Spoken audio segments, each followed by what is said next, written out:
Mauricio París, eh, una gran relación familiar. Te conocí pequeño, Así como un es. carajillo. Y tu papá fue un gran amigo mío. Decíamos chupulón, Así es, exactamente. porque era muy grande, muy fuerte. Era químico. Yo soy ingeniero químico y bueno, después sacar maestrías y todo, pero me encanta hablar de un tema que vos sos un especialista, que es todo lo que es la protección de datos, ¿verdad? Porque aquí pasamos 3 meses con todas las instituciones prácticamente paralizadas, tributación no sabía ni qué hacer, ¿verdad? Y Ministerio de Hacienda, después fue el Ministerio de Trabajo, después fue toda la Caja del Seguro Social. O sea, lo que tenemos que entender es que la seguridad cibernética es clave, o sea, que esto no es jugando, o sea, que hay que preparar un equipo o una organización técnica, no política, que esté vigilando de toda la vulnerabilidad que tenemos nosotros en la parte digital, ¿verdad? Acaso un aeropuerto, ¿verdad? Un puerto, todo el ICE. Ujú. Hey, todo el mundo cree que esto es un vacilón. Al estilo tico, los ticos, Que nada va a pasar. no va a pasar. O sea, es una maravilla. No, no, yo tengo el mejor, ¿qué puedo decir? El que ha hecho un programa mejor que todos, ¿verdad? No, no, es que en ciberseguridad es una realidad, ¿verdad? Y los ataques van a seguir, o sea, y nosotros seguimos igual. No hemos podido hacer nada, no, nadie ha investigado nada, el escándalo sucedió. Hey, eh, ¿y qué? ¿Qué vamos a hacer? O sea, ese es no es el daño que nos hicieron, ya fue un daño terrible, ¿verdad? Que no se ha cuantificado, por cierto, ¿verdad? Nadie ha dicho, no, yo no No conozco. sabemos ni siquiera si ya estamos recuperados del Bueno, no daño. sabemos, Así es. y ¿Y cuánto posiblemente, costó recuperarnos? ¿y cuánto costó? Ah, no, pero lo declaramos de emergencia, no sé qué, pero, el problema es qué medidas tomamos, ¿verdad? ¿Qué es lo que hace otros países del mundo para poder, ¿cómo se llama?, estar protegiendo de la parte más sensible? No es una empresa, es el Estado. Son 300 instituciones, ¿verdad? Así Cada uno es. hace sus programas, pero nadie le preocupa. O sea, eh, como, y no se trata de un ministro y alguien político, se trata de una estructura totalmente técnica eh, que no sea vulnerable a los cambios políticos, sino que esté concentrado en un esfuerzo especial de una realidad mundial, ¿verdad? Sí. Porque ahora los rusos, o no sé, hay otros grandes eh, grupos, digamos, de que hacen ataques selectivos. O sea, con esta misma guerra entre Ucrania y Rusia, yo imagino que Ucrania tuvo que prepararse muy bien también para que no, Por supuesto. Sí, para hay que un componente de guerra cibernética fuerte. Y innegable. claro, pues si no, ahí le paralizan todo el país o le cortan la luz, ¿verdad? Como mínimo, sí. Con mínimo, ¿va? Y ahí yo no sé, instituciones como el ICE, no se trata de una decisión política, es una decisión país, es un problema y no es dárselo al MISID, ¿verdad? Que tiene de todo las actividades de innovación, tecnología, y lo que, con el menor presupuesto y nada hace bien, porque hey, el presupuesto es ridículo. No, si usted analiza todo, cuando la ciencia y tecnología es lo más importante en cualquier país, Así pero es. aquí MISID no. Sí, yo creo que más allá de la discusión sobre la gobernanza de todos estos temas y el andamiaje que es necesario que el país construya, creo que hay que partir de algo anterior, que es la visión del país de cómo Costa Rica se va a insertar o se está insertando en la economía mundial. Si usted ve, el modelo de desarrollo del país ha sido de apertura, de recepción de inversión. Es un país que exporta, es un país que ha logrado además exportar productos de cada vez más Más valor sofisticados, agregado, sí, claro. exactamente, dispositivos médicos, microchips, ¿no? Y con solo zonas francas y donde se necesita un sistema robusto en la parte así es. de aduanas y todo. Modelo de zonas francas, además, que hace que muchas de las empresas más grandes del mundo Sí. de componente tecnológico, de economía digital, estén operando en Costa Rica. Entonces, si usted ve las empresas más grandes del mundo hoy día, Google, Amazon, Facebook, son empresas de base digital. Es decir, si usted ve, ya las petroleras ya no son lo que eran hace 20 años, incluso ni siquiera las farmacéuticas con la pandemia han logrado llegar al tamaño que tienen las Big Tech, ¿no? Entonces, ¿cuál es la materia prima de estas empresas? Los datos, al final de cuentas. Estamos en una economía digital basada en los datos. Eso tiene una serie de componentes de los que usted está hablando. Un componente muy importante, que es el componente de la protección de los datos personales. Es decir, hoy día la información suya, la información mía, tiene un valor económico importantísimo porque permite que estas empresas puedan perfilar nuestra conducta para vendernos cosas. Al final de cuentas termina siendo un tema Ya lo hace, de publicidad. Es lo que hacen, exactamente. Es lo que permite que estas empresas sean lo que son, ¿no? Al final de cuentas es un uso de datos intensivo que requiere entonces que los ciudadanos tengan un nivel de protección con respecto al tratamiento de los datos y sobre todo que haya algunas barreras que no se pueden pasar. Yo creo que estas discusiones van a ser cada vez más intensas en los próximos años. Es probable que si la batalla por la privacidad no se pierde, tengamos un modelo regulatorio que liderarán probablemente los europeos, que es el espacio del planeta en donde se protegen mejor los datos personales, en donde nació la protección de datos como la conocemos, en donde determinados usos y determinados datos salgan del comercio de los hombres. Digamos, estamos en la cuarta revolución industrial, en donde apenas estamos entendiendo muchas cosas de la tecnología y de cómo la tecnología nos puede impactar. Entonces, es probable que en unos años veamos estas primeras décadas del siglo y nos parezca que las cosas que se hacían con los datos y con la información de las personas es como podemos ver ahora en retrospectiva lo que pasaba en la primera revolución industrial, cuando habían jornadas de 16 horas o cuando los niños trabajaban desde los 8 años y no había ningún tipo de condiciones laborales. Es probable, digamos, los que creemos que la privacidad es un valor importante, un valor intrínseco del ser humano, es probable que si la discusión logra avanzar, lleguemos en los próximos años a lograr sacar determinados usos de los datos y determinados datos del comercio de los hombres. Eso es un componente muy importante. Costa Rica tiene una ley de protección de datos que espero yo que en los próximos meses incluso podamos tener una nueva ley de protección de datos. Hay un proyecto avanzado. En el 2011 fue que se... En el 2011 sí, pero es una de esas leyes que ha tenido muy poco impacto, pero que puso sobre el tapete, o el tema de protección de datos, los derechos sobre de el tapete, la protección. sobre todo con el caso de la OPAT. Sí. Yo tengo 10 años de dedicarme a la protección de datos y la OPAT fue la que levantó todo el... Exactamente, era muy difícil hablar de estos temas, ¿verdad? En un país en donde la gente, si rifan un microondas, está en disposición de dar todos sus datos, los de su marido y los de su prima segunda, la mayor, porque quiere el microondas, ¿no? Y además en donde se entiende... en todas las rifas, ¿verdad? En todas las rifas, en donde se entiende que hay una especie de virtud en la transparencia, ¿no? Entonces la gente siempre dice, el que nada debe, nada teme.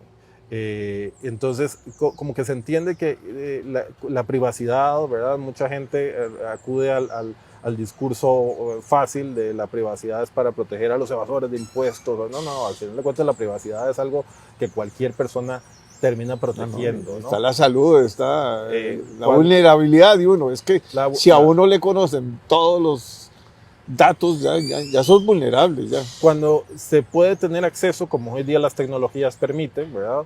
De saber cuál es tu estado de ánimo, qué es lo que te da miedo, qué es lo que te hace feliz, ¿no? Esa información, incluso desde el punto de vista político, es importantísimo. Claro. ¿Y ejemplo, cómo pensás? ¿Y cuál es tu filosofía? ¿Y cuál es tu religión? ¿Y cuáles son tus valores? O sea, es que ese perfilado, ¿verdad? Del bueno, ser además, humano.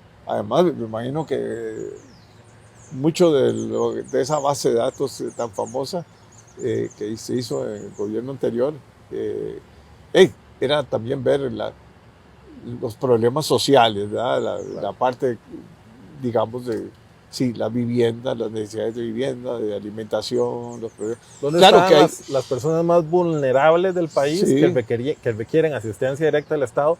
¿Dónde viven?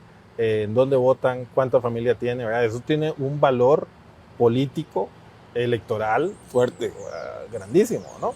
Entonces, eso es un componente importante. Pero Sí. eso tiene que ser manejado no puede ser vulnerable, ni puede ser accesible, porque como vos decís, cualquier banco, cualquier institución o cualquier persona puede, o cualquier grupo político dice, bueno, oye, concentrémonos, aquí está, este es el nicho de mercado que vamos a atacar, ¿verdad? Así es, correcto. Entonces, sobre eso se ha venido trabajando, creo yo, a raíz del caso de la OPAT, sobre todo en dos líneas. Primero, en llevar la protección de datos como un derecho autónomo a la Constitución, en el artículo 24, una reforma que está hoy día en el plenario, que lo que tiene es una finalidad no solo romántica de ver la protección de datos como un derecho más en la Constitución, es llevar un derecho digital a una Constitución analógica, es comenzar a digitalizar la Constitución política, llevar derechos de nueva generación allí, pero también, sobre todo, darle herramientas a la Sala Constitucional para que pueda hacer un control más efectivo de muchas leyes y de muchos reglamentos que, por ejemplo, se dictan y que violan la protección de datos. Y como la protección de datos tiene un marco de protección legal, cuando se aprueba una ley que va en contra de la protección de datos, lo que tenemos es a lo sumo un conflicto de leyes. Cuando convertimos a la protección de datos y la llevamos a la Constitución política, la convertimos en un super derecho, por así decirlo, ¿no? Entonces, eso nos puede ayudar mucho a que haya mayor control con respecto al tratamiento de los datos, sobre todo por parte del Estado. Costa Rica no sería el primer país en hacerlo. Por ejemplo, Chile hizo una reforma en 2018 de su constitución similar a la que, si se aprueba, estaría haciendo Costa Rica. Y también una nueva ley de protección de datos personales que sigue el estándar internacional en la materia, el estándar más avanzado, que es el estándar europeo, para que venga a remozar nuestra ley de protección de datos que tiene ya una década. Una década en temas de tecnología sí, son 50 en cualquier otro escenario, ¿no? Y creo yo que ese proyecto, que también ya ha sido dictaminado de forma favorable por la Comisión de Ciencia y Tecnología, ya entra también al plenario, pues va a ser un avance importante. Si logramos esas dos cosas, si logramos una reforma de la Constitución y si logramos una ley moderna, de protección de datos moderna, con un regulador con dientes, no como la Agencia de Protección de Datos que tenemos actualmente, sí, que es un fin en sí mismo, que se podría cerrar, y no pasa nada. No pasa nada y nos ahorraríamos casi $1 millón que tiene presupuesto al año. Eso ¿verdad? Tiene $1 millón. $1 millón, y lo que dicen es que no tienen plata para nada más que para pagar salarios, como un montón de instituciones de este país. Pero si le damos esos dientes al regulador para que apliquen la ley, creo yo que por lo menos estaríamos dando pasos en la vía correcta y sobre todo aprendiendo de los errores. Es decir, pasó el caso de la OPAT, pero hubo una respuesta política, que fue reforzar jurídicamente los temas. Luego vendrá el gran reto, que será que efectivamente los recursos se asignen, que las personas adecuadas ocupen las posiciones de liderazgo, pero bueno, hay que ir haciendo lo que hay que ir haciendo, y creo yo que esas modificaciones legales son importantes. Eso es una parte, y otra parte muy importante también es la parte de la ciberseguridad, ¿no? Que es una prima hermana de la protección de datos. Pero que está más enfocada en la protección de los sistemas informáticos como tales, y es un tema que es ciberseguridad. A veces nos quedamos en el ciber, a veces nos quedamos en el tema de que es un asunto de tecnología, ¿no? Esa visión de que la ciberseguridad es un tema de antivirus, es una visión absolutamente limitada. Y también en eso tuvimos una experiencia o un aprendizaje a la fuerza, ¿verdad? Con los ataques del año pasado, una treintena de instituciones durante 3 meses en pleno cambio de gobierno, totalmente afectadas, Y no se sabía exportaciones ni paralizadas. si se tenía recursos, todo el mundo digitando Y lo peor de manualmente. todo, Y lo peor de aquello. todo es que no se sabe qué pasó. Si un historiador en 50 años se interesara en esos ataques cibernéticos y los comenzara a estudiar, a investigar, creo yo que le quedarían muchas dudas, porque curiosamente nadie investigó esos ataques. Es decir, O sea, pasaron y ya. pasaron y no los investigó la fiscalía, no hay un expediente donde se haya investigado esto, no lo investigó la Asamblea Legislativa con esta vocación investigadora que tiene, no lo investigó la Agencia de Protección de Datos, no lo investigó nadie. Se partió del supuesto de que eso lo habían hecho unos rusos a kilómetros de distancia y eso era casi que un que acto usaban de como Dios. unas máscaras. Exacto, un asunto de fuerza mayor. Muy raro porque incluso el presidente de la República dijo que sabía que el grupo criminal tenía gente que lo ayudaba en Costa Rica, ¿no? Entonces creo yo que ahí el cambio de gobierno, ¿verdad? Que eso sucediera a un mes de las elecciones, fue algo sumamente extraño. Pero más allá de eso, de ese tema concreto, que en mi criterio hay mucho que investigar, sobre todo quién ignoró las alertas, quién tenía que recibir las alertas, dónde estaba la cadena de mando, las decisiones que se tomaron en esas horas que hicieron que... Porque es crítico todo. Es crítico, sí, exactamente. claro. Yo creo que eso requería una investigación importante que no se hizo. Pero bueno, lo cierto del caso es que eso evidenció que no teníamos básicamente nada. Por un decreto de hace muchos años enfocado en la educación, en la seguridad de la información, se le había asignado al MISIT estos temas y tenía una persona. un CECIRT con una persona que trabajaba en horario de oficina. Y hay costarricenses preparados y hay carreras de eso. Hay carreras. Y aquí hay muy buenos profesionales que pueden, además, yo me imagino que deben haber maestrías y cosas, o sea, hay avanzadas. carreras, hay maestrías sobre estos temas, pero sí debería haber más fomento a esto. La gente debería dejar de estudiar Derecho, como estudié yo, y debería de comenzar a estudiar o ingeniería química. Temas, ¿verdad? Las carreras del futuro. Una demanda además impresionante. En el mundo. En el mundo, y que además en el país las empresas que vienen y se instalan en Costa Rica les encanta lo que logran hacer acá, pero de lo que todos se quejan es de que no logran conseguir suficiente gente con el perfil adecuado. Ciberseguridad, sin duda alguna, es una de las carreras que tiene más demanda. No, imagínate que no sé, paralicen el ICE, cortan todas las telecomunicaciones. Así es. Hey, ¿no se dieron cuenta? Las telecomunicaciones, las represas, las eólicas, los puertos, los aeropuertos, eso es lo que está sucediendo hoy día y eso es lo que va a suceder cada vez más, ¿no? Esas son esas infraestructuras críticas de la información que en Costa Rica no hay. Y además que no te avisan, nada más cuando te cortan te dicen, bueno, esto cuesta tanto. Y así es. ¿Me lo quiere pagar? No lo voy a pagar. Bueno, entonces aguante. Exactamente. Porque nadie, ya cuando ya te apean todo el sistema, es una locura.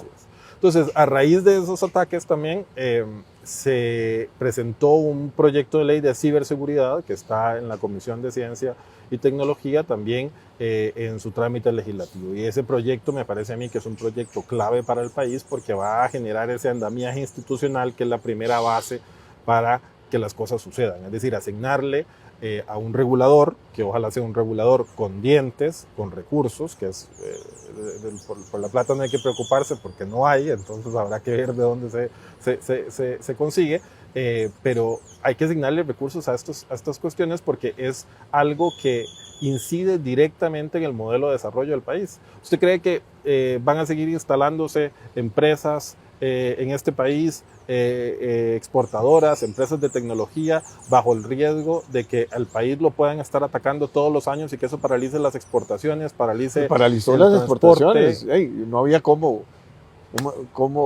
hacer declaraciones en la aduana, en fin. El índice de ciberseguridad de los países que ya existe va a ser cada día más importante en la toma de decisiones de una empresa de saber si me voy a ir a instalar ahí o no, porque eso incide directamente. Imagínense que a estas empresas, por ejemplo, que desde Costa Rica brindan servicios a toda su estructura global, ¿verdad? Los famosos Shared Service Centers, imagínense que tenga una paralización en el servicio de Internet durante 2 o 3 días o durante 6 horas.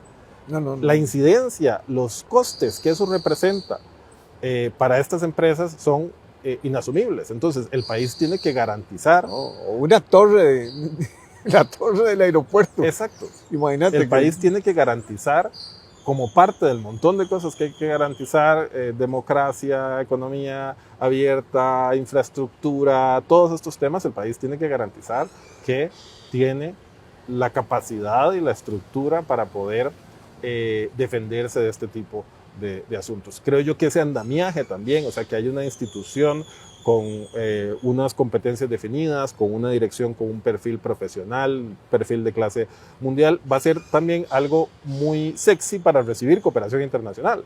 Pero es que hoy día ni siquiera sabemos, ¿verdad? Si va al MISID en su dispersión de funciones, ¿no? Que le han dado además la agencia digital, la agencia espacial, ¿verdad? Que se aprobó una ley de agencia espacial, ¿verdad? Que ni siquiera se ha reglamentado, la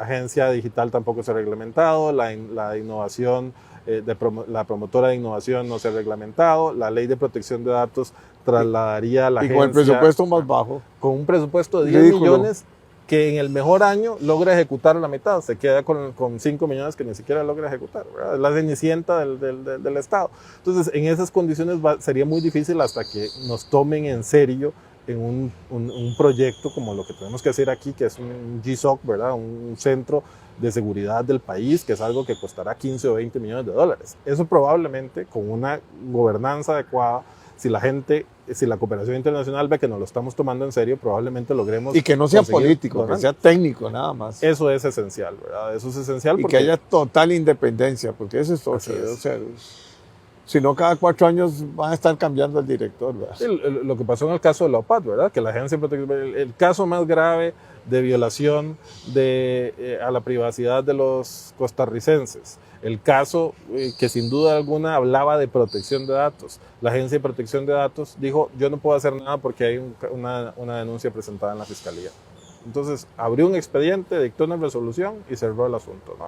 ¿Por qué? Porque cuando el director de la Agencia de Protección de Datos depende, es un puesto discrecional y de confianza del ministro de Justicia, ¿verdad? Y es un problema investigar al jefe de tu jefe, ¿verdad? Entonces es un tema complicado, que de hecho la ley de protección de datos que se está discutiendo en la Asamblea Legislativa ha recibido 2 mociones que la modificaron, que lamentablemente afectan considerablemente la independencia de la agencia. Entonces eso es lo que uno le llama mucho la atención, como a la vuelta de 2 años estamos repitiendo los mismos errores que antes criticábamos, ¿verdad? Entonces se le hicieron unas modificaciones que le restan independencia administrativa y política a la Agencia de Protección de Datos. Entonces al final de cuentas lo que estamos haciendo es repitiendo el error de tener ahí un puesto con una remuneración interesante y poner ahí a cualquier amigo de partido parte del botín político cuando se toma el poder ejecutivo. Eso son las cosas que suceden en este país, que uno dice no aprenden la lección. Tenemos que comenzar a protegernos del enemigo externo, pero el problema es que tenemos el enemigo interno. Claro. Entonces, ¿cómo logramos vencer primero al enemigo interno para lograr defendernos del externo? Complicado. Complicado, pero bueno, hay que hacerlo. Pero hay que hacerlo y rápido, ¿verdad? Porque tampoco se puede demorar mucho esto, ¿verdad? Yo creo que si aprobáramos esta ley de protección de datos, tendríamos la ley de protección de datos más buena de toda América Latina. Eso nos ayudaría mucho a un objetivo muy importante, que es que el país pueda adherirse al Convenio 108 de la Unión Europea. El Convenio 108 de la Unión Europea es el único tratado internacional en materia de protección de datos, y aunque es de la Unión Europea, está abierto a la adhesión de estados no comunitarios. Y más allá de adherirse a ese convenio porque a uno le gusta mucho la privacidad, esto tiene un rol clave, que es que los países que se adhieren al convenio 108 pueden solicitarle al Consejo de Europa una cosa que se llama una decisión de adecuación. Que eso, por ponerlo en términos sencillos, es como una preautorización o una bendición para pertenecer a ese club, digamos. Que da la Unión Europea, partiendo del supuesto de que en ese país hay un tratamiento de datos seguro. ¿Por qué esto es importante? En América Latina solamente 2 países tienen decisiones de adecuación, Argentina y Uruguay. Eso quiere decir que las empresas europeas que están súper reguladas en materia de tratamiento de datos, buscan esos 2 países como preferentes. cuando van a invertir y cuando van a hacer algún tipo, cuando van a sacar inversión para desarrollar cuestiones fuera de la Unión Europea, pueden ir a esos 2 países porque más o menos es como si estuvieran tratando los datos dentro de la Unión Europea. No es técnicamente exacto, pero es más o menos la idea. Si Costa Rica, con el modelo de desarrollo que tiene, enfocado en atraer ese tipo de inversión, tiene una decisión de adecuación, eso es un valor agregado importantísimo cuando una empresa está decidiendo si se va a Colombia o si se va a México o si se va a Costa Rica. Eso al final de cuentas genera empleo, genera inversión. Entonces no es un tema solamente romántico de la privacidad por la privacidad misma, sino al final de cuentas tiene un componente económico esencial que es absolutamente compatible con el modelo de desarrollo que tiene el país. Bueno, Mauri, yo creo que un tema fuerte, ¿verdad? Un tema importante porque hay que poner como digamos las alarmas, ¿verdad? Yo siento que con lo que estás hablando, vale que en el Congreso ya se están preocupando por reformar la ley, pero sí estamos muy vulnerables todavía y hay que hacer cambios, ¿verdad? Y hay que preocuparse también de darle soporte financiero y estabilidad y independencia y capacidad técnica, y que sea, porque tiene que ser un modelo muy especial, ¿verdad? No es un ministerio más, o sea, tiene que haber un poquito de, bueno, con la ley de protección lógicamente de datos, o sea, uno es ciberseguridad y el otro es la protección de datos. Bueno, encantado de saludarte y ha sido un honor recibirte. Muchas gracias, don Jorge, encantado y ojalá que podamos seguir hablando de estos temas en otro momento. No, claro.